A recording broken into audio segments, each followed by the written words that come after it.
I found out something very unsettling about Harry. He gambles. What do you mean he gambles? He plays craps in the back room of a private club. I mean, you 11, come on, little Joe. Snake eyes, hard way 8. That's how it goes. He loses a lot of money. You had no idea? No, I didn't. Welcome to the Crap Vegas podcast. Vegas, here we come. Vegas! Here are your hosts, Chris and Josh. Hello, and welcome to episode 8 of the Crap Vegas podcast. I am Chris, he is Josh, and Josh, how are you doing today? I'm doing just fine. We've got our fingers crossed that we're going to make it through this podcast without having any technical difficulty, so we'll see how that goes. It's going to be perfect. We're all in the correct place this week. We're only recording this once. There's no future plans, for multiple recordings. There's no editing this week. It's just going to be amazing. Fingers crossed. Yeah. Okay. So if you want to reach out to us, you can always reach us via email at podcast@crapvegas.com. The easiest way is always on Twitter, though. He's at Vegas Duffy. I'm at Small Whale 13. And usually about now, I would give you a voicemail hotline that you can reach at. However, it turns out when you get one of those free voicemail hotlines that you actually have to use it and log in once every 2 weeks or it disappears. And Chris, with everything going on and his vacation, completely forgot about that fact. And that number is now gone. And after Josh and I talked about it for a little bit, we realized, you know what? We don't really like using them anyways. We'd rather use the message, but not the voicemail itself. So that is gone. Don't text us anymore. Don't send us a voicemail. We won't get it, and it will be ignored. That said, we really love the interaction with people in written communication, like email or DMs or on the forums on Crap Vegas. Excuse me, I can't even get the name of our show right. We really love the communication that everybody's sending in, so keep doing that. Yeah, we still want to hear from you. Just don't send it to that number, or it will be ignored. Okay, so we've started touching base on previous episodes if we have comments. And Josh, I heard that we got a question or a follow-up on the Wynn Lake of Dreams show. Yeah, this was just a little follow-up from our friend Buckeye Fan 614 on Twitter, who just let me know regarding what we talked about last week, that you can sit outside at SW Steakhouse at Wynn and the Lakeside Restaurant and still see the Lake of Dreams frog show thing. Oh, so you can. I wasn't sure if you could sit outside at those two restaurants, and he said yes, you can, and it's wonderful. So thank you very much. Oh, that's great confirmation, and I can still confirm that you can watch it from your room. That has not changed. And what is this about a correction from last week that you wouldn't put anything in the notes? So I have no idea what you're talking about. Yes, I wanted to set the record straight. So you know how Chris was very upset, and it was really bothering him that he had messed up on the tax, that you had to itemize your deductions. Why are we talking about this again? Go ahead. So I was re-listening to our last episode, and I realized I made an error as well. So I was referring to the Star Trek convention, and I spelled it KAHN as how we refer to it. It's actually KHAN. So it's the that's con. A huge change. Boy, that's so disappointing. I had to make sure to tell Chris to get this at the beginning of the show. This was an error that I absolutely had to correct. No wonder you wouldn't put this in the notes, because there is no chance in hell I actually would have allowed this to remain in. And more likely, this will be this is going to be edited out. I can almost guarantee it. Okay, well, let's go ahead and skip past that mess. Josh, I thought this week would be a great time to talk about betting strategy and press strategies. It's something that people continue to ask a lot of questions about. We have a ton of listener questions about different strategies, different pressing strategies. How do we play? We continue to get these questions, and I think we have time this week. So let's dive in a little bit deeper into the way that we attack a craps table and how we attack the pressing of our actual bets. I think that's great. I'm excited. You're right. That is a question we get asked a ton. And I think gamblers in general, you like to know how other people play. And it's fun to see the different strategies that people are using, the different, methodologies of pressing that people are using. It's fun. So it's a question we get asked a lot. So I'm excited to talk about it. Absolutely. And we should preface all of this by saying there is no such thing as a winning crap strategy. The way that Josh and I play is not a winning strategy. It's not going to make you any money long term. Neither is the way that anyone else plays. This is just how we get the most enjoyment out of walking up to a table. So if you like playing that way, that's great. If you want to play a different way, perfectly fine. We're just giving you our feedback on the way that we enjoy it. And once we finish up, if anybody has any thoughts that they want to share, about the way we play or about the way they play, feel free to reach out and let us know too. It's fun to share those things. We're always open to change or try something that might be a little bit more fun or new. This is just kind of the way that we do, and I'm open to it. So, Josh, let's talk about the easiest way to start, the come out roll. What is the normal setup for you on a come out roll? Well, a couple of things. Until about the last year or so, I didn't play. If I was playing at a table that had an all tall small, I wasn't a regular all tall small player. I have since become an all tall small player, for better or worse. I feel like I may have influenced that a little bit. You may have influenced it. Sometimes I would have done it if I was shooting or that kind of thing, and now it's just become a regular bad habit. So I'll start off by saying that's a bad habit, and I'm sorry. So if I'm at a $25 table, or if I want to play at a level that, a $25-ish level, I'm going 5-5 for the features, a $25 line bet, and then I'm playing 135 or 130 across. If I'm playing at a $50 table, my features change a little bit, and I go with a 5-10-5, and I always do a 1-1-1 for the dealers, by the way, but for myself, it's a 5-10-5. And then I'm playing 50 on the line and 270 across. How about you, Chris? Yeah, I think that my feature bets continue to rise like once a month for some reason. It's like there's inflation in them. So it used to be a 10-10-10 on the all tall small. Now it seems to be a 15-15-15. I'm not sure why. I haven't even seen this since we've played together. I know it's been a while since we played together, so things have changed a little bit. So usually I play 15-15-15 on the all tall small. And then as long as it's a $25 or a $50 table, which is typically what Josh and I are playing at if we're playing together, I usually play a $30 three-way any crap. That's kind of my new bet, but that bet changes almost weekly. Sometimes it's a C&E bet. Sometimes it's a three-way crap bet. You never know what you're going to get with me on a come-out roll. And, sometimes it changes during the day and the dealers just don't even know what's going on. But I think, Josh, honestly, the reason it changed to 15-15-15 was with a $30 three-way any crap. Then I had a nice $75 of middle action. Sure, so I could just throw 3 green chips and get it all covered pretty easily. Nothing wrong with that. No, it seems to make sense. Sometimes I'll make it a world bet, if I just get bored, just to get the 11 covered and, if I need a red. The only time that really changes on the come out is if I'm playing locally at a property, then that will change things up a little bit. If it's a $10 or $15 table, I won't take in any crap. I won't take C&E. I'll just play the features and that's it. So it makes things a little bit easier. So sorry for laughing. Chris has a cat that just popped in right behind his head. It was literally standing on my head as we're trying to do this. And I think it just took a ketchup packet and ran off into the distance. Sorry about this. Oh. I was going to say the most important thing that I forgot to mention was, what makes Vegas Duffy special, if you will, is the nickel hard 8. I always take, this is of course after the come out roll, usually, I always take a nickel hard 8. And then we have a t-shirt that says what I do with that hard 8 when it hits. Not that I'm selling that. Yeah, you have the most specific press play I've ever seen. And you reminded me, I guess I didn't really talk at all about after the come out. So for me, I'm the same as Josh. We typically play 270 across. So yeah, we're buying or placing every number available. We're going to take all the action we can possibly get on there. If it's a crapless game, then I'm playing 370 across, doing the same thing, except I'm putting a quarter on the extremes just to get those numbers as well. So I'm definitely an action junkie.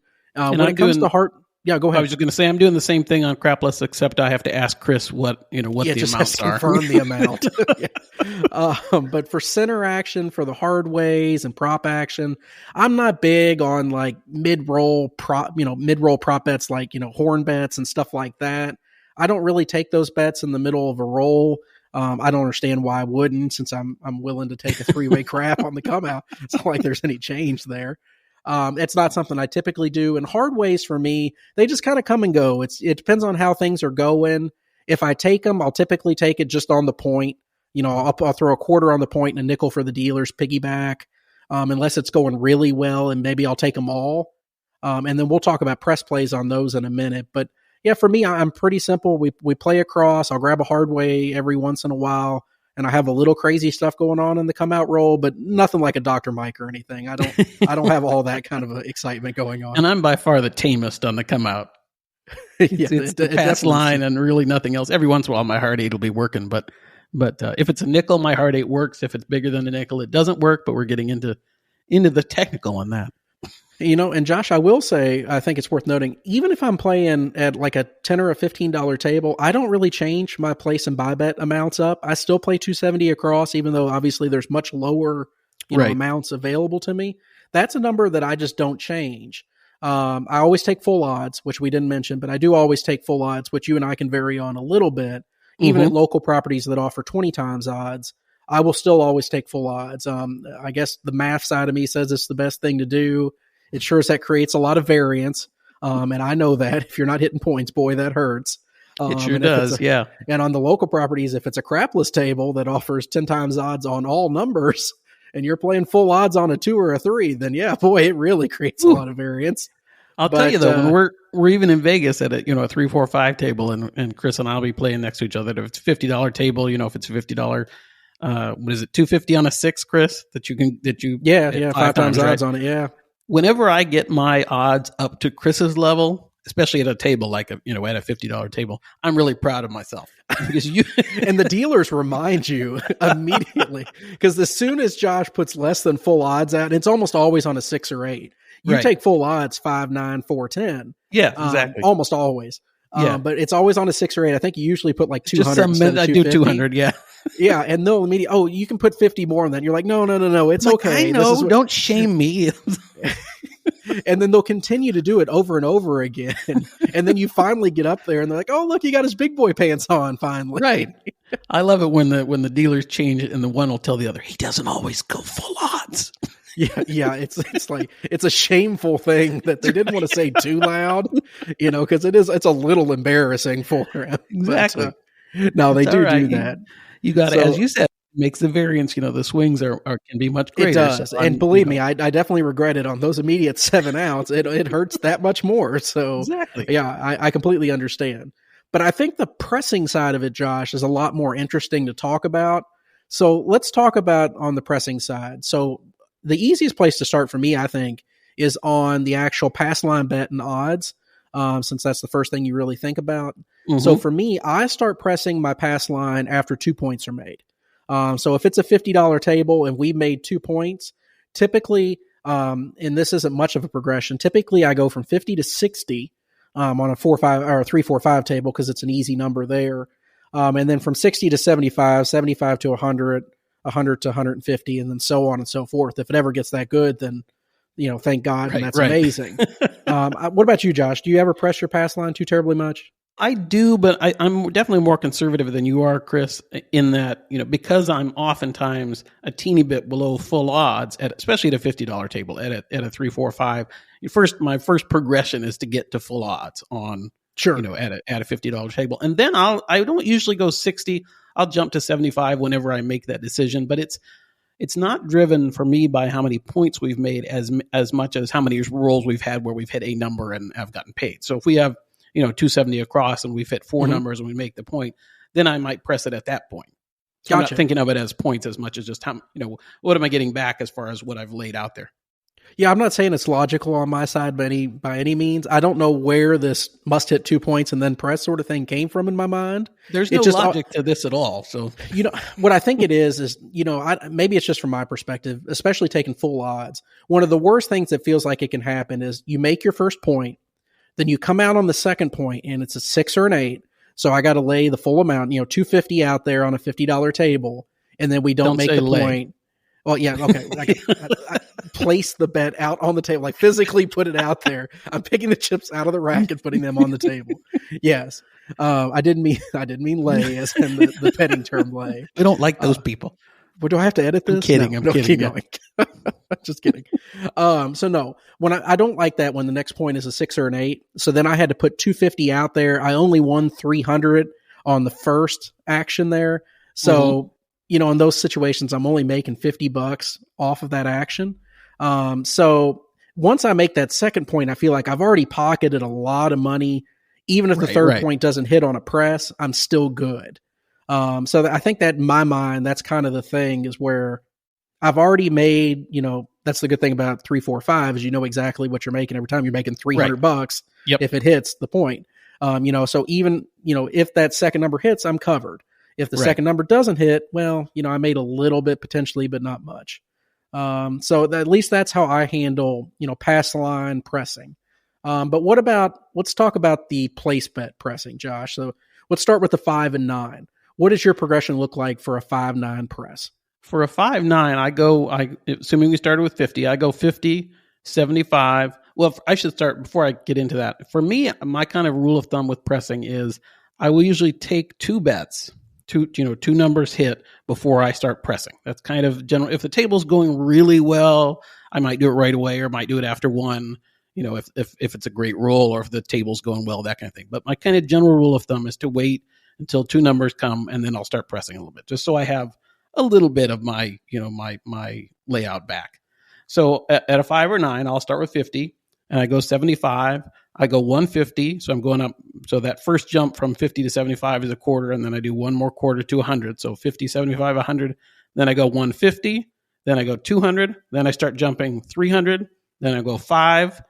And somewhere around, and I haven't figured out what I do above that. I haven't gotten there very many times. It's that problem we talked about a few episodes ago. Like, what do I do here? But somewhere around the $200 or $300 level, I'll usually collect a bet there. Yeah, just to get that nice big chunk. But that's what I do on a 5 and 9. How about you? Yeah, I think pretty much the same thing, except for the collect a bet in the middle. I always forget that part. I'm so excited to keep pressing it. And Josh knows 5 and 9 are by far my favorite place bets, much more so than the 6 and 8, even though they're a far worse bet mathematically, which makes no sense at all. Yeah. But I don't know, you collect so much more. That it just makes it so much more exciting. A $300 5, that's paying $420, but a $300 6 or 8, that only pays $350. It's not nearly as fun. And I want to jump in real quick. I won't go through the whole progression, but if I'm playing at a $25 table, or playing 135 across, and my 5 or 9s, my first progression in pressing is just from 25 to 35. So that's okay. What I do. And I usually don't wait to do that. If it hits, I'll just go to 35, and then I go to 50, and then it's basically the same progression. And on a 6 and 8, which we'll get to, but just to kind of close the loop on a small, if I'm playing lower levels, I go 30 to 42, and then 60, 90, and so on. So I have just a little progression, a little press in the 5, 9, 4, 6 if I'm playing at a lower level. Okay, that makes sense. So let's go inside a little further to the 6-8. And I think you piggyback me on this, and we talked about this last week, actually, I believe, if I remember correctly. So after we've collected a couple, we typically go 60 to 90 to 120 to 150 to 210. Yeah, we jump a little more. There we go, 2 units to 210, then to 300, and then the big presses come from 3 to 450, 450 to 6. 6 to 900, 9 theoretically to 1200, and so on. Although it never feels like it actually ever gets to that level, but I'm not going to complain if it actually does. No, we're hopeful. No, I think the highest I think I've ever seen one of mine get was 900. But it didn't hit. I was very depressed. I touched on that story. I think it was last week or last show about the time at Aria where I got my 6 up to, I don't even know what it was, 1800 or something. It was 6 or 8. And crazy it was roll. It was just nuts. And the weird part was the woman, the shooter, wasn't hitting anything else. She was just throwing 8 after 8 after 8 after 8 after 8. And I have never seen anything to this day. I've never seen anything quite like that. But it was, 1800 or something like that. I just let the dealers guide me at that point. It's nothing to complain about at that point. So the 4 and 10, we had a long discussion about this, last week, the week before? I can't remember, but we did talk about the 4 and 10 pressure before. We can recap it real quick again. I think my ideal mindset going into it is always to double my bet. That's what I always hope. And on 4 and 10, the only thing that I change between 4 and 10 pressure and the inside number pressure is I double my bet immediately, no matter how many numbers have hit. I do not collect once or twice.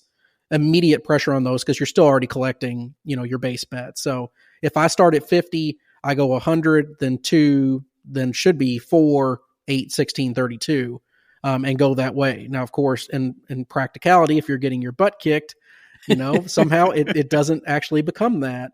But And that kind of...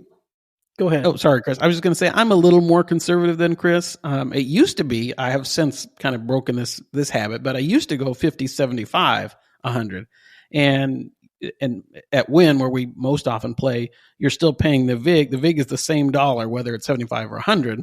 So finally, one of the dealers said, "Why don't you start going to 100 instead of 75?" So now I go 50 to 100, and then sometimes I'll go 150. So I'm a little slower at the start, I think, than Chris is on my 4s and 10s, and then I'll start doing essentially what Chris does as you described. But I'm a little more hesitant to begin with. Slight correction there, so we don't have to fix this next week. So at the Win and a lot of places in Vegas, they take $4 on the 75 instead of $3, and of course they take $5 on 100. Is that no place around here do they take $4? They all take $3 on $75 bets. Why they do that in Vegas at a lot of properties is beyond me. I don't completely understand it. Locally, it's always for every $20 that you bet, you pay $1 in VIG. That's the way it's always been. But for some reason in Vegas, at most properties, $75 on a bet, on a buy bet, is a $4 VIG, and $100 is always $5. I mean, that's guaranteed across the board. But yeah, those dealers always try to push you away because they don't want you paying $4 on the 75 when you could pay $5 on 100, as if that dollar really swings anything, grand scheme of things. But I think it's just throw the easier nickel out there and they give me back. It's just easier for them to grab 2 blacks to pay it off, is all it is, than having to grab 6 greens. So yeah, fair thanks enough. For the correction on the VIG. Well, I don't want to have to correct that next week or get 6 messages from people saying he said it was a $5 VIG. It would come.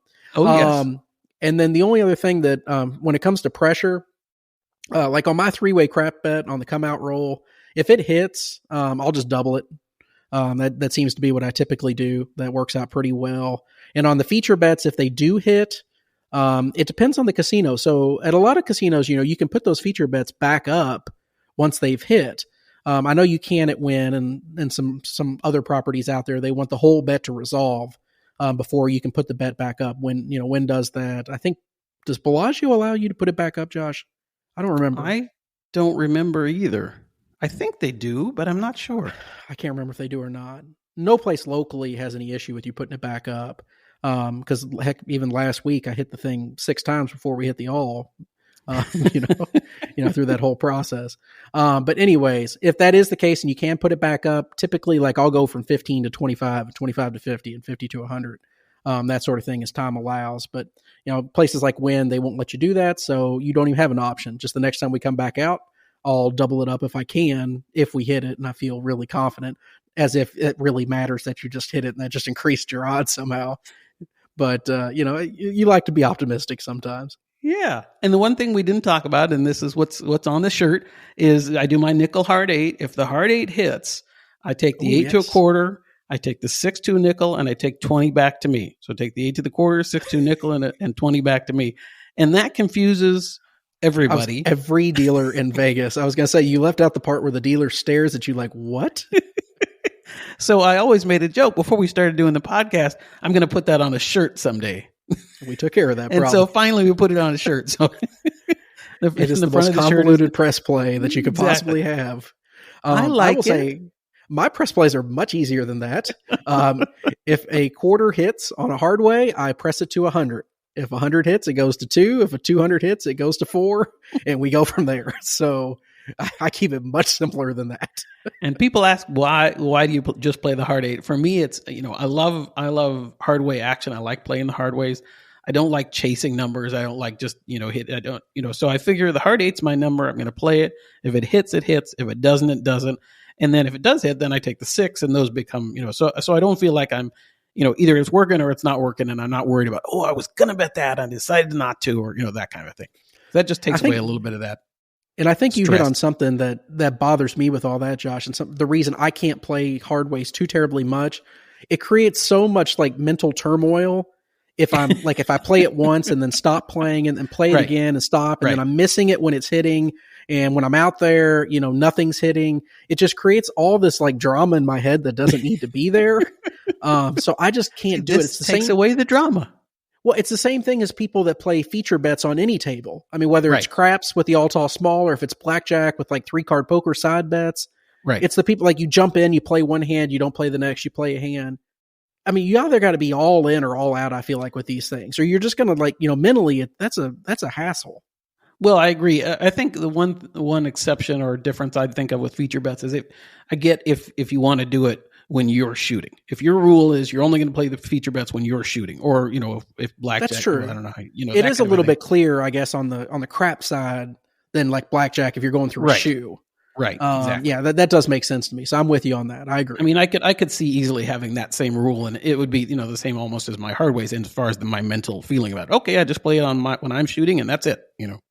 That makes sense to me. Okay, so I think we've touched base, Josh, on most of our kind of how we bet and how we press our bets. But we have a bunch of questions talking about, betting strategies or different types of bets that I thought would play really well into this episode. So let's try to tackle them as best as we can. So on our forums at crapvegas.com, which I encourage everyone to check out if you just want to say hi, introduce yourself, post a question that you have.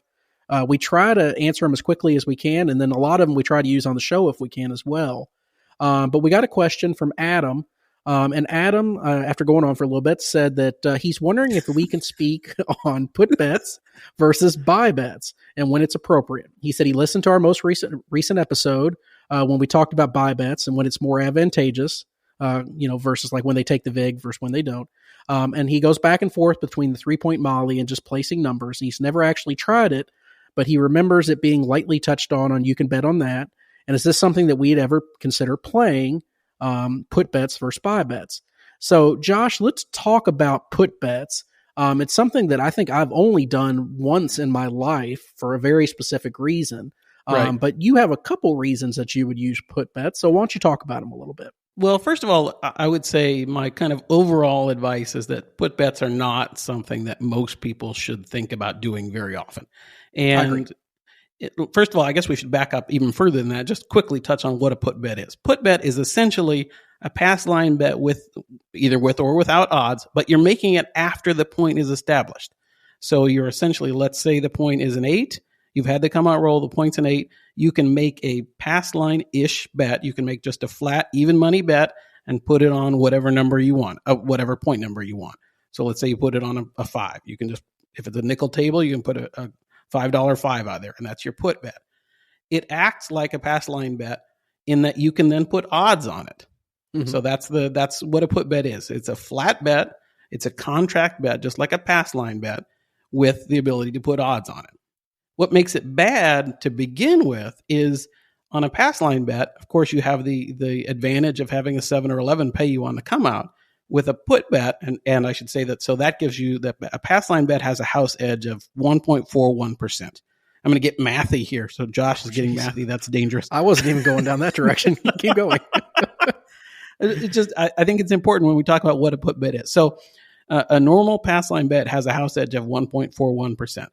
Put bets, if you just with no odds, we're just talking about the flat bet here. Mm-hmm. A 6 or 8 has a house edge of 9.1%. A 5 or 9 is 20%, and a 4 and 10 is 33% house edge. Where put bets start to become better is obviously when you have odds. Mm-hmm. So and then we have to compare it to a place bet. So if we place the 6 or the 8, the odds are 1.52% house edge on placing a 6-8. To get to that on a put bet, you have to have at least 5 times odds.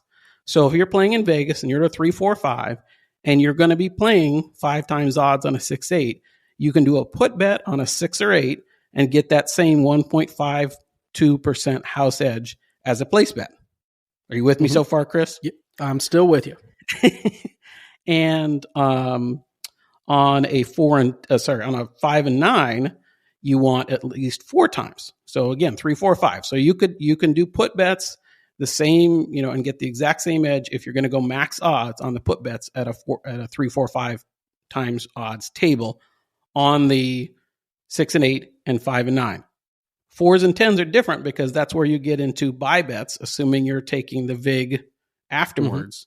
And you actually have to go 4 and 10. You need the ability to go 19 times odds to make a put bet worth it on a 4 and 10, assuming the VIG is collected afterwards. If it's collected before, you only need to be able to go 6 times odds.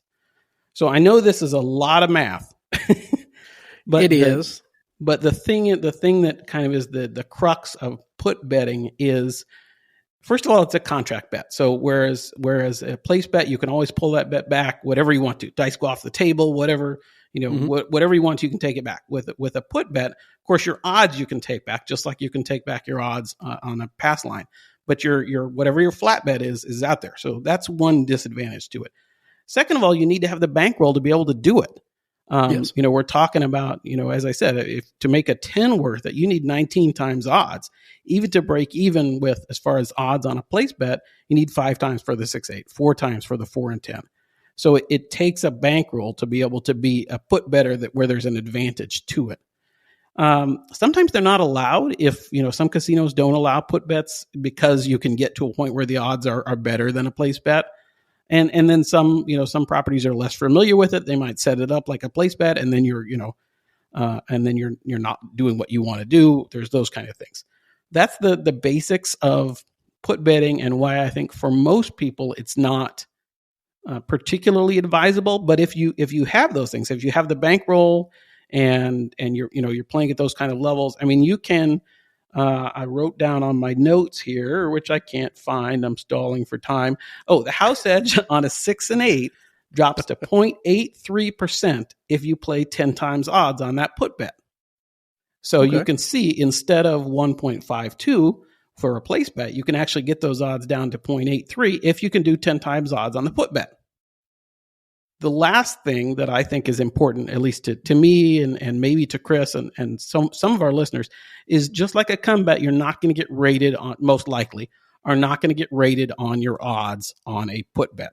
Most casinos don't rate your odds on come bets. It's the same thing on a put bet. So if rating is important to you, if your average daily theoretical is important to you, those kind of things you want to take into consideration before switching to being a put better. That'll make sense, Chris? So I don't know when we switched roles and you became the mathy one and I'm the one that takes the more practical side, but obviously that's what happened this week. But in the case of put myself bets, for all that. Yeah, I mean, boy, God, it's almost like you did research this week or something. So let me talk about the more practical side of put bets, and the only time that I've ever really actually used a put bet, and why I think the only time most of you would probably ever actually use a put bet. Because I think most casinos actually, won't allow you to take them, depending on the situation and what odds are offered. But right. So for me, at a local casino recently, I was having an absolutely terrific roll. And we've talked about this casino before, Josh, because you laughed because they closed down half the table because they don't have enough put dealers. Up the wall, right. And they put up the wall, that you couldn't understand. But when they do that, the table maximum is $500 on any bet. Well, the roll went on for more than a half an hour. Right. So at one point, I had multiple numbers at table maximum. I think my 5, my 9, and my 10 were all at table max. So when that happened, the only way for me to get more money on those numbers if I wanted to make a progression on those bets was to make a put bet, and they allow put bets. So when that happened, so like the first time that the 10 was at 500 and it hit, in this case, it's not the best number to put it on. But when the 10 hit again, I put a $25 put bet out with 20 times odds behind it, because I wanted to pump that bet up. And then the same thing, when my 9 hit 500, I think I had like a $20 bet, with full odds behind it. This was my only way to get more money on the table because they allowed a put bet. They allowed the put bet even though I was at place bet maximum. So that's what I could do to get more money on the table. And I think for most people, that's probably the only time this will really come up, because it's not having that come out roll advantage of a 7 or 11 that hurts so much on these bets. Right. So unless you are a player that is a full odds, and we're not, and most of the time we're not even talking 3, 4, 5, we're talking like 10 times odds, 20 times odds. Unless you're one of those players, you're not even if you took full odds, you're not getting much advantage. And even if you are, you can't press the bet anymore. You'd have to put another put bet out because it's going to resolve. That's a good point too, right? That's a good point too. So then you got to put it back out again. So I mean, I just feel like for most people, that's the time that it would truly come up. And keep that in mind. If you do hit a table maximum, there is a potential option to get more money out on the table if they'll allow you to do that. But that's honestly the only time I feel like this is going to come up for some people. Something that I do, and Chris, you've seen me do it. I don't know if you've done it. Every once in a while in Las Vegas or wherever, I will be, on the pass line and have a maxed, my pass line bet is I'm at max odds. I've reached Chris level and I'm at my max odds. Chris level.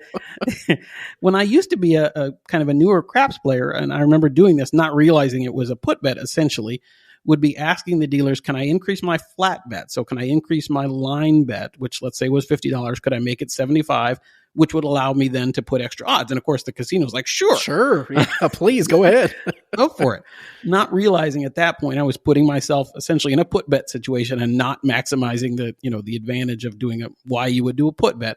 What I do now when I reach that level on a pass line bet is I'll make a place bet right next to my pass line bet on the table. Yes. And, so if I'm at let's say it's a 10, it's $50 10, I'm maxed out at 150. Maybe I put down a quarter as a place bet right next to the 10 on the, in between the lines on the line of the pass line. And that is kind of doing the same thing. It's a different way, that I will add to what otherwise is a not maxed, but otherwise limited, I guess is the best way to say it, pass line bet. Yeah, and I think many people have probably seen that at a table before and not realized what the person was doing it. As people that don't make pass line bets, a lot of times they still want to play the point. So they'll put that bet out straddling the pass line on the bottom of the line. Right. If you ever wondered what that is, that's all they're doing. They're placing the number or buying the number, depending on what it is, without actually putting it on the point box itself. That's just the easy way for the casino to recognize that bet. And thank you for finding the word straddling is the exact right word. I couldn't think of what that was. Oh, well, I'm an English professor as well today, Josh. You wouldn't know it, most of them. No, exactly. I'm not with this strong Kentucky accent that I got. Oh, geez. Let me finish up his question, though. Adam did have a second part to his question, Josh. He asked about losing streaks. He said he was on one right now. He's had 5 or 6 continuous losing sessions. He said, he knows it's a negative EV game, but he expects to have a winning session, every 5th or 6th trip at least, and what our thoughts are on that. And my easy response to that is, man, I've gone a lot longer than that without having a winning session. I mean, you're going to have periods. You could go 20 times without winning in a row, and you could go and win 6 times in a row right after that. I mean, the sessions have no memory of what you did in the past. They don't know if you won or lost. They're just independent occurrences, and you're always playing a negative EV game. So it's great if you can win every 3rd, 4th, 5th trip, whatever it is. But I would never have an expectation going in that you're going to win every certain amount of trips, because you're just going to be disappointed if you do. Yeah, I think the only thing I would add is just you have our sympathies. I understand, Sure, absolutely. Asking about other strategies like a put bet strategy or things like that to try and change things up, and like you said, going from a 3-point molly to place betting and things like that. We've all been there, and as gamblers, sure. It sucks. Quite frankly, it's the very least frustrating. Fun, yes. When you go on a trip, especially if you're talking Vegas or somewhere outside of a local casino, and you go on a trip and you're playing multiple sessions, and you just can't win at any session. Those are just so demoralizing and disheartening. And the best I can say is, try and, take a break if you need to, switch games, try slot machines, try blackjack, pie gows, just mix it up a little bit on that way.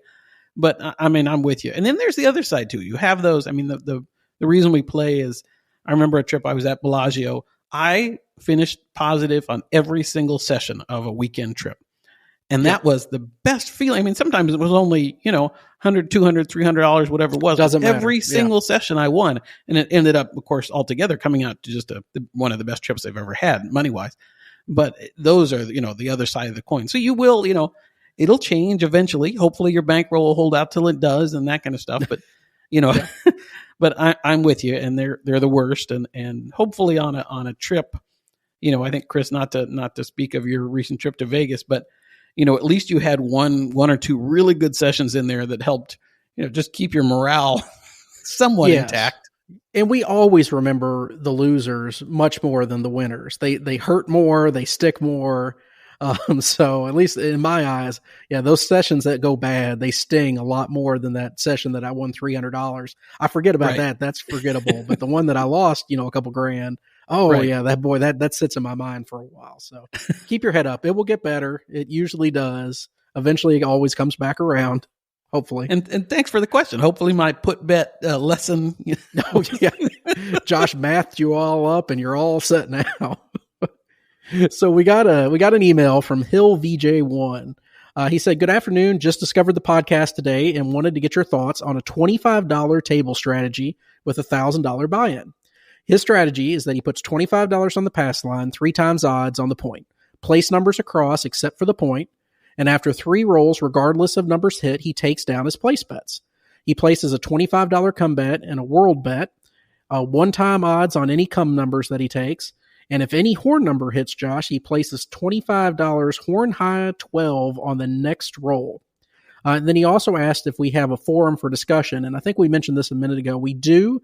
If you go to crapvegas.com, there's a button at the top of the page that says forum. We'd love to have you join us over there, post any questions that you have, and we'll do everything we can to answer and create as much of a community as we can. But Josh, at least my initial thoughts on this is, again, no strategy is a winning strategy. Right. So it doesn't matter what you do. Long term, you're still playing a negative EV game, so you are going to lose. But it's not something I enjoy doing, but regression strategies where you take your bet and lower it over time, or if you take your bet down after it hits, they are great because they're lowering your exposure to this game. So I can't fault you at all for it. And long term, you're going to lose a lot less money than I do. That's absolutely right. I'm the same way. I don't do regression strategies very well, but I recognize that it's as much as anything can be a sound gambling strategy in a negative EV game. That's one. The ability to take your bets, either to take them all the way down or to reduce them, is a great way to play. And it's a great way to play for longer. And as long as it's fun for you, I mean, it goes back to my my overall rule, which is know the odds of the game you're playing and the bets you're making as best you can, but play the way that you enjoy. And if you're able to get enjoyment out of that, then great. I think it's a perfectly sound, taking your bets down or reducing them as they hit or after a period of time. There's nothing wrong with that at all. I think, Josh, that's my least favorite part of craps. As a former blackjack player, when you're on a good run, you have this run and every hand you're resolving, you're getting paid. And then I can independently choose how much money I want to put out for the next hand and go from there. With craps, you get in this great run, you get this great run going, dice are going perfectly. Well, eventually that 7 is going to come. And on a great roll, when you look out there and you see how much money you have on that table, when that 7 comes, I mean, it could be thousands. And you're thinking, why didn't I just take it down? Or why didn't I reduce my bets? Well, of course, because we didn't know when it was going to come. And what was that old phrase that we had? The less you bet, the more you lose when you win. The less you bet, the more you lose when you win. Yeah, exactly. I learned that so it is painful. Years ago. Yeah. I mean, it is painful. Regression strategies take away some of that pain so that when that 7 does come, you don't get hit as hard. And that is a strategy to give you much longer staying power at a table, especially if it goes poorly. Because if you can collect once or twice and then, get your bets down before the inevitable does happen, that's great. So if you enjoy playing that way, more power to you and enjoy it. Absolutely. And one thing I was going to say, just and we kind of touch on it from time to time, but starting higher and reducing your bets is not a bad strategy for ratings either. No, a lot of times boxmen will rate you, on your initial bet, especially at properties where there's more than one. I mean, sorry, when the box is managing more than one table, excuse me, then they might check in on your initial betting and then, enter you in the system and walk away and look at other tables. And if you regress after that point, that's just another way that maybe you'll get a higher rating than you might, average out deserve. Just a thought. And conversely, if you raise your bets throughout time, half the times they'll miss it and they won't want to give you credit for it. Yes, that's a problem we run into sometimes. I know. We feel the other side of it. But anyways, so we also got a message on Twitter from Seth Diamond. Seth said he had choppy tables at Bellagio and Park MGM this past weekend when he was there. He had a question, though, about his table games rating and trying to understand hostability and everything associated with that. So Seth played at $25 tables with a $25 pass line with at least twice odds, usually 3 times. And he played mostly inside, $25 or $30, unless the table went cold. And then he switched to 3 come bets. So he was playing the inside for, $80. He's playing $25 on the pass line with 2 or 3 times odds, depending on what it was. And then occasionally he was switching over to playing a couple come bets with some odds. And he referenced his betting strategy because he inquired with a host before he left and asked if he was a hostable player, and the host politely told him no. He thought he was a little surprised by that, and he was curious what our thoughts are. So Josh, when you did the initial math in your head and kind of looked at the way that he played, what were your thoughts on that for a Bellagio player? Well, so if you think about the $25 line bet and then $80-ish inside, you're looking at a rating of about $105. If you're rated correctly, somewhere in that neighborhood. And just for a frame of reference, if you're playing at a $25 table and you're playing 135 across, you're going to have a rating of 160. And if you're playing at a $50 table with 270 across, you're going to have a rating at 320. So we're talking 105 versus 160 versus 320, just to kind of frame it up. I think that, I don't know what level is hostable at Bellagio or other MGM properties as far as actually having a host. Seth also said he gets nicely treated by MGM. He gets free play. He gets comp rooms. Yes. But he wasn't, Bellagio said at that point that he wasn't, and politely again, but that he wasn't able to have a host at that level. The one thing that, Seth, that you didn't say to us, I don't think, was how long you played. Yes. And that can make a huge difference. If you played 5 or 6 hours a day at that level, or, if you had a rating of, 125, let's say, if you got a little extra for 5 or 6 hours, that might be enough for Bellagio to actually give you a host. I don't know that. But that makes a difference. And then when you switch to a come bet, if you're doing a 3-point Molly, if you're doing a $25 line bet and two numbers, again, you're not getting rated on your odds, most likely in most properties, at least in Las Vegas. So you're going to have a $75 rating, which is not particularly high, not enough. It might be enough for you to get hosted at some place. It'll still be enough to get you comps and good free play, hopefully in food and beverage and that kind of thing. But just to think about that is when you're a come better, oftentimes it's, again, for good or bad, you're going to get a lower rating. Yeah. What do you think, Chris? I agree with what you said. If they truly are rating you, Seth, around 105, maybe they're giving you a little credit and giving you up to 115, 120, it still feels a little low. Bellagio still in their minds is their flagship property. So I have a feeling they're probably looking to get closer to the $200 range. Maybe get it goosed up there just a little bit. Maybe 175 is passable, but I've spoken about it in the past. My feeling on Bellagio hosts, they're not exactly the most approachable people in the world, and they're not the nicest, but it could have just been the person that you got wasn't interested, and maybe somebody else is. Right. So it never hurts to ask somebody different next time you're there, depending on how much play you're truly giving them. It feels just a hair low, though, for what I would expect. But that same amount of play at New York, or Park MGM, maybe that might be hostable. Right. And to your point, Chris, it never hurts to ask. And then think about, we talk about having hosts and we talk about the fun sides of having hosts. A lot of times, especially with MGM and Caesars, the offers that they're giving you are usually pretty good versus, compared to your level of play. And is the host really going to do that much extra for you? Whether or not you even want to go down that road is a question. I think, Chris, when I was playing, I used to play Bellagio and I was playing a quarter on the line and 135 across. And I had a host then, but I don't have any idea if things, so that would have been an average bet of 160 to 200, depending on how they had me. But I don't know if things have changed or if, what the circumstances are. But I would be curious to hear, if they are willing to tell you what they expect as far as average bet or time. I'm very curious to what that would be. I always feel like come bettors are going to get the short end of the stick anyways, though, Josh, in these situations, because they may look up and they may see 25 on the line and one come bet out. Right. And then the 7 comes, and so they see $50 in play, and then the next time, same thing happens, and they're not rating the odds. And if you're jumping back and forth, especially if you change your bets a lot, I think it hurts you. Because they're going to choose the lowest possible rating they can give you out of the bet combinations you're making. So if they see you going back and forth between place bets and then come bets, they're going to rate you on the come bet side, I feel like. And then they're going to choose the lowest amount of come bets that they can that make sense to them. Yep. So there's such a big difference. And I think the way you used to playing 135 across with 25 on the line, by the time you factor in just a little bit of pressure, on those bets, they probably have you at $200, which is probably reasonable for any property. So it's easy to make it work. But being closer to the 100 mark, I mean, Bellagio still prides themselves as a pretty big place. So it just feels a little low. But Seth, I mean, don't hold that against yourself. That's still plenty to be playing. It's still plenty for a lot of properties. And just because they won't host you, like Josh said, that doesn't mean anything. I'd rather not have a host at Bellagio based on my experience. I'd rather book a marketing offer. So it's not a negative. The marketing offer is usually fine. Yeah, I mean, I'm telling you right now, if Josh and I go to Bellagio and stay there anytime soon, I will book through a direct marketing offer and not through my assigned host.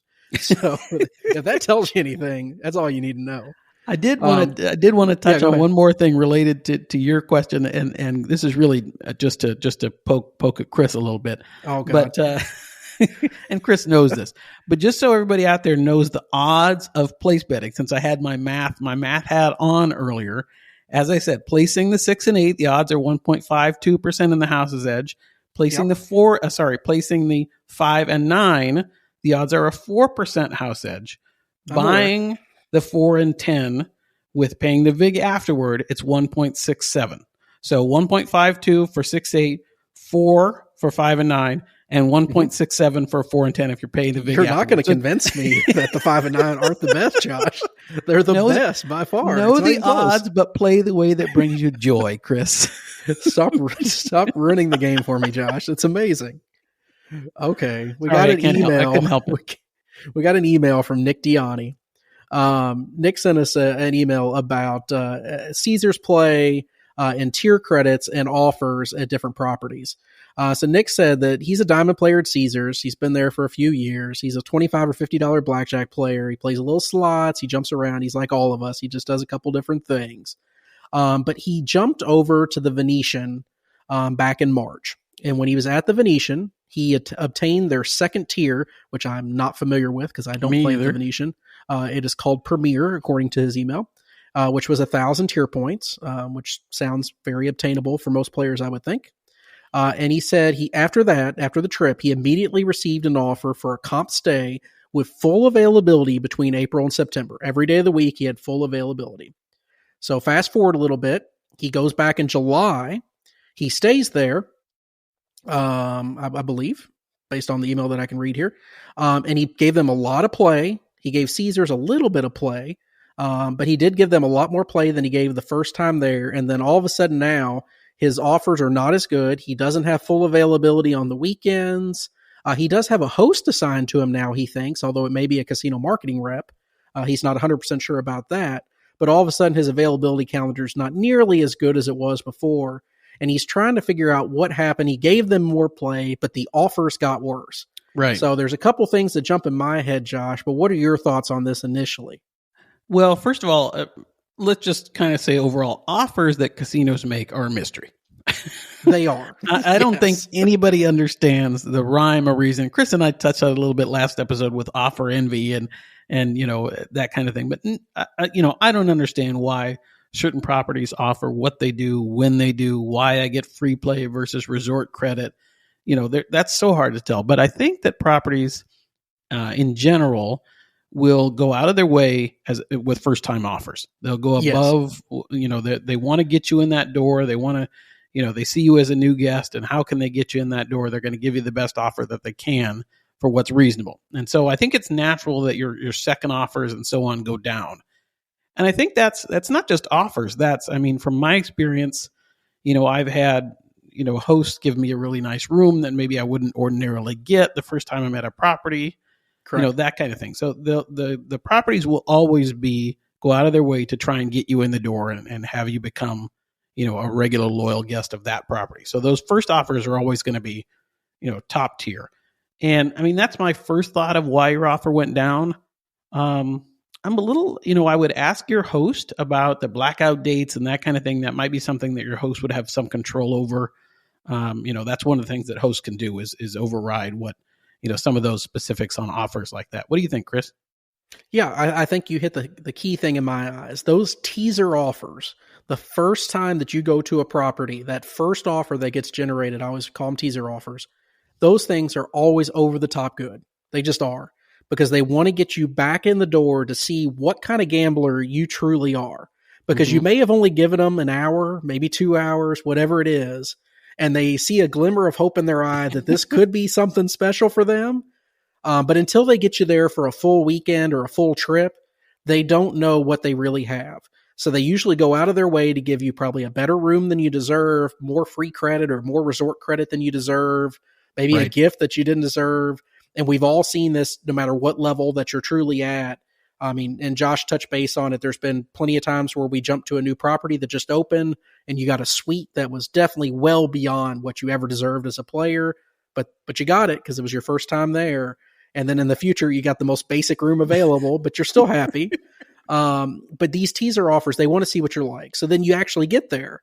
You spend the weekend there. You play. You put 4 or 5 hours in a day or whatever it is. And now they know what you truly are as a player. They know what game you typically play. They know if you're a good player, an average player, a mediocre player. They know how much you're running through the slot machine when you're bored. Are you going to the restaurants and dining? Are you going to the pool? They know all, everything they could want to know about you, they now know. And now they can put a real number on you and determine what your value to their property is. Now, it sounds like you're valuable enough to assign a host, which tells me that I wouldn't even worry about the availability calendar at that point.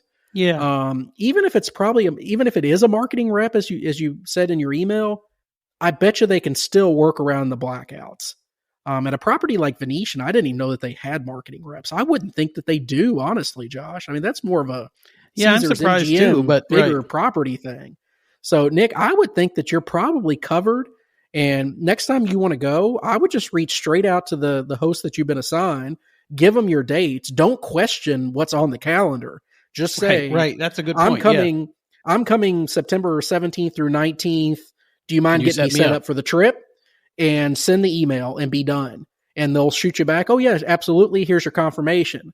If they say, oh, no, you don't have an offer available, well, that's a different story. And then you can address it at that point. But confidence goes a long way in these situations. Pretend that you belong and you do. Exactly.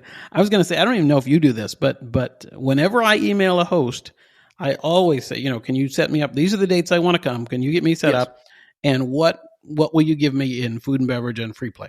I always ask my host that when I book a reservation, whether I have an offer or not. I know you don't. Wow, that's Josh. why I don't. Yeah.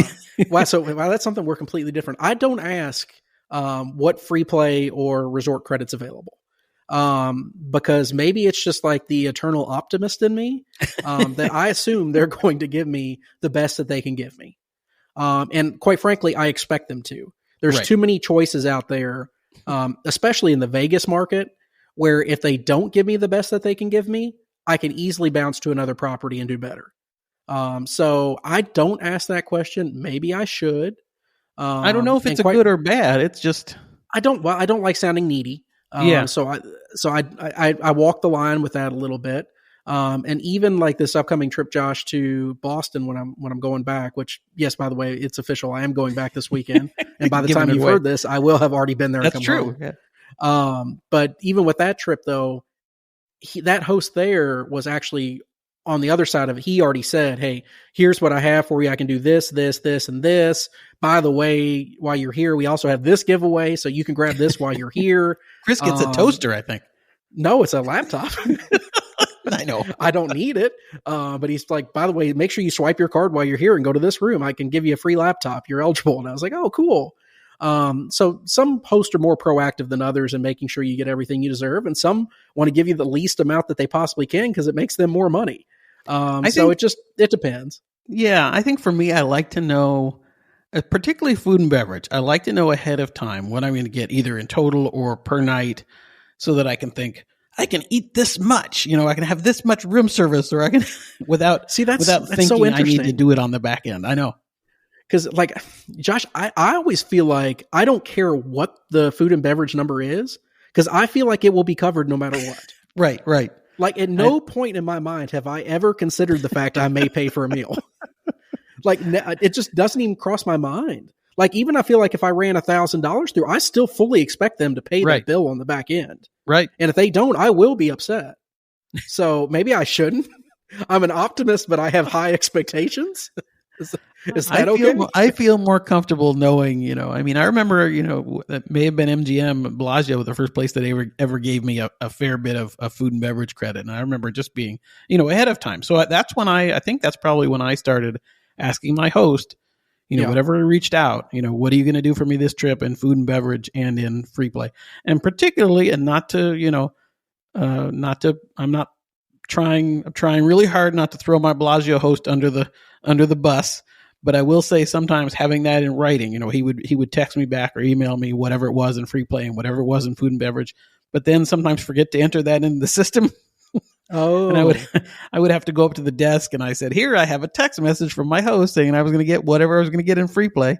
And I don't even check out at the end. I don't look at my folio. I don't look at what's charged in my credit card statement. I pay no attention. Typically, couple ways you can go here, folks. Yeah. I mean, we're polar opposites on this, obviously. Usually, the only thing I will do, Josh, is if we're leaving, I will either shoot a text or an email to my host and say, "Hey, I'm heading out. Thanks for everything. I really appreciate it."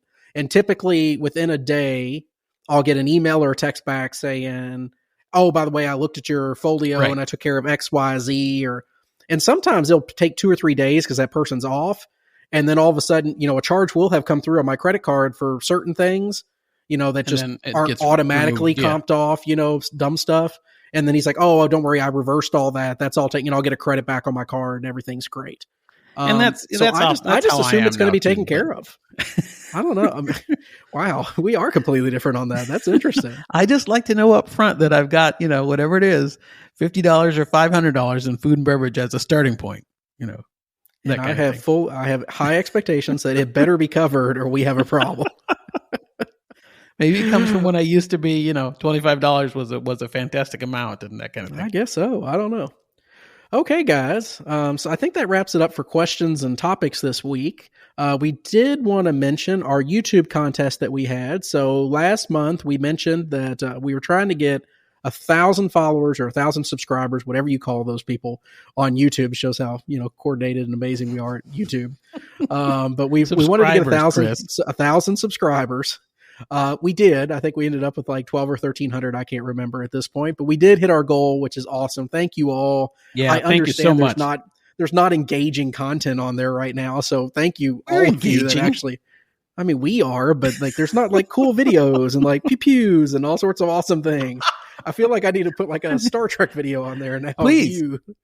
Yeah. If I can get a picture of you dressed up in like full cosplay from your con festival, whatever it is, I'll put that on there with some of our stuff behind it or something. I don't know. But I did want to mention that we did have 3 contest winners from people that subscribed during the month of July. Those winners were C.N.R. Watkins, Trevor Rowe, and John Murphy. Those 3 people are going to be the recipients of one of our brand new Crap Vegas t-shirts that is going to be coming out shortly, and we'll mention that in just a second. And they're also going to get a pair of our brand new Crap Vegas dice that we talked about last episode. So congratulations to all 3 of you, and thank you to all of you that did follow. We have some really exciting stuff coming up on that channel soon. Josh and I were talking about it before we went live today to record this. I couldn't be more excited about what we're going to be bringing on the YouTube channel. It's going to be awesome for all craps players out there in general, and we're really excited about it. For sure. Beyond that, if you'd like to donate to the cost of hosting the site, the podcast, or anything else that you have in mind, please click the button found on our homepage at crapvegas.com, or you can visit our merch store for a one-of-a-kind Vegas Duffy t-shirt, and shortly it's going to be new and improved, so that's even more exciting. Josh, why don't we talk about our new merch store that's going to be going live, hopefully by the time that people listen to this? Well, Chris, you should talk about it mostly because you've done all the work getting this set up. So I mean, that's just kind of my role in this. Yeah, I mean, I'm the idea man. you're the idea guy, and I just make things happen on the back end. So we've been working on this for a while. With the new website logo and branding that we've kind of done, we thought it was a good time to, create some new merchandise as well. So we have 3 new shirts that we're really excited about that feature the new logo. We're going to have all 3 of those for sale. And the difference is before you guys were buying it through kind of a third party that was fulfilling our orders for us. So I know that can slow down the process of getting it because they have to produce them individually.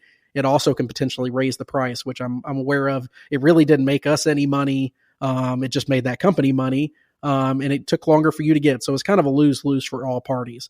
Right. So we've made the investment. We've purchased in a lot of shirts that we liked. We're warehousing them in my basement as we speak. So the orders will be fulfilled theoretically the next business day, as long as I remember to take them to the office with me.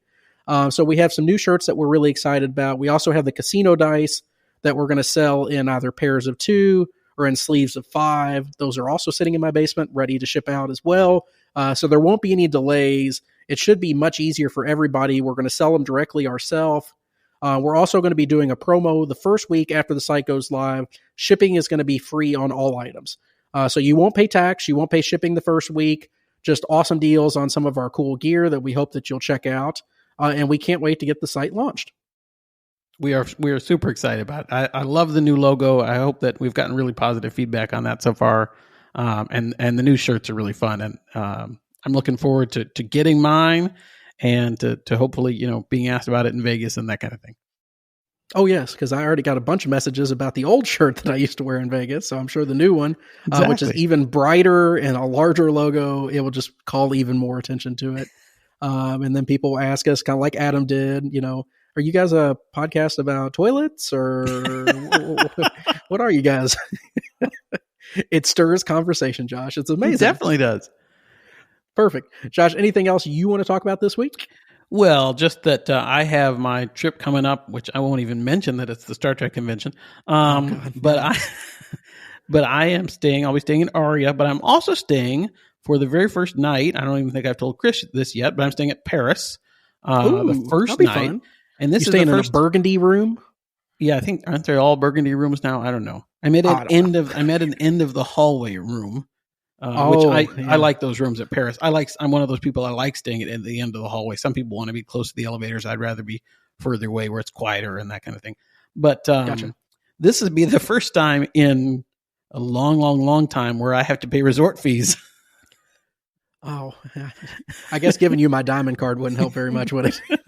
Well, sure, because I haven't played at a Caesars property. I'm only, I guess I'm gold.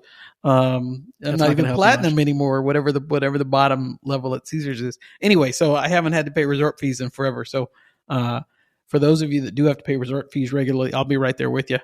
Unless they know about $75 a night. I think it's 40. I think it's 40 at Paris. And are they at least comping your room? Yes, they are comping my room, which is I still have enough for that. So it's not bad. That's good. And I could have, for anybody, I could have stayed at Aria for the extra night, I'm sure, but I didn't want the pressure of having to play that much. So I just made the decision that I was going to do one night at Paris. And so I'm excited about that. It's been a while since I've stayed at Paris, and hopefully that'll give us a little more to talk about too. I was to say, and that actually plays into something else we're doing in the future. This trip will help with something, but we can't talk about it yet. This is true content generation. Chris is the master of mystery here. Oh my gosh. Yeah. We're really teasing here. No, I think that would be a lot of fun. We've talked about this a lot. I actually really want to get back to some of the places that I used to play a lot back in the day before you got me on this win kick. Because anybody that knew me in Vegas before knew that I used to spend a ton of time at Flamingo and Planet Hollywood and Cromwell, Treasure Island. I mean, That's where you would usually find me 90% of the time. So this new stuff with, Bellagio and Resorts World and Wynn, although it is significantly nicer, and it is a completely different experience. I prefer places like that every once in a while just to change it up. And, it's a different vibe to play in. And I still consider Flamingo one of my favorite places to play in general. I've stayed at Flamingo, but it's been a long, long, long time. And I haven't played there I don't know that I've probably played craps there at some point in my life, but it's been 10 years or something like that since I've played much at Flamingo. So, but I'm the same way with you. Some of those properties, I mean, I've said before, Paris was my home base really before Bellagio became my home base, and I have very not fond memories of it, but I mean, I like Paris. I think the location is terrific. I think it's a fine, kind of middle tier property to stay. Same absolutely. way I feel about Planet Hollywood. Planet Hollywood. So I'm excited about it. Yeah, no, I agree. I think you'll have a great time. I can't wait to hear about it. Let me know what you think about it. So everybody, oh, sorry, Chris. I was just going to say, and a little less pressure to play at the levels that sometimes we play at Wynn. So I'm looking forward to that too. A calm day is always appreciated. So everybody, please check us out at crapvegas.com/shop. And I will have a promo code out there on Twitter and everything else. I'm sure Josh will as well, where you can get your free shipping and no tax and all that good stuff. So you can get your cool t-shirt and your dice and all the other things that you need from us. I'll be off in Encore Boston Harbor this weekend, I'm sure, for a either negative or positive weekend. I don't know what's going to happen. I'm hoping it's better than last time. But we will find out on the next episode.